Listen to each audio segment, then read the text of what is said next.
अरे साधो भाई, जीवत ही करो आशा, जीवत समझे जीवत बूझे जीवत मुक्ति निवासा। कि कोई भी काम होता है तो आप जीवित ही समझते हो उसको, मरने के बाद नहीं समझते हो। कोई भी काम आपको समझाना है तो जीवित ही समझाना पड़ेगा, और आप जीवित हो तो उसे करोगे। और कोई कहे कि ये काम मरने के बाद कर दिया जाएगा तो नहीं होगा। जीवित समझे जीवित बूझे जीवित मुक्ति निवासा। भाई जीवित ही मुक्त होना है। अगर आप जीते जी मुक्त नहीं हुए तो आप मर के भी मुक्त नहीं हो सकते। ये 100% श्योर है।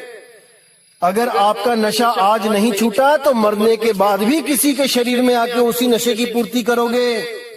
लेकिन अगर वो नशा तो आपने इसी जीते जी छोड़ दिया तो आप उस नशे से मुक्त हो गए।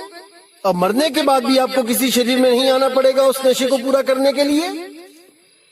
इसीलिए बोला है जीवित ही करो आशा, जीवित कर्म की फांस ना काटी, मुए मुक्ति की आशा।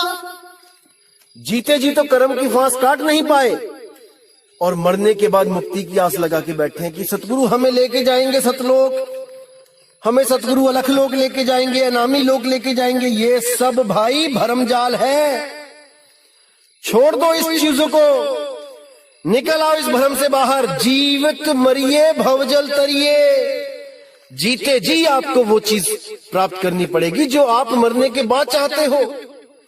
आपको जीते जी ये शरीर खाली करना पड़ेगा, तब आप मरने के बाद उस अवस्था को प्राप्त करोगे, क्योंकि वो आपने जीते जी कर ली है।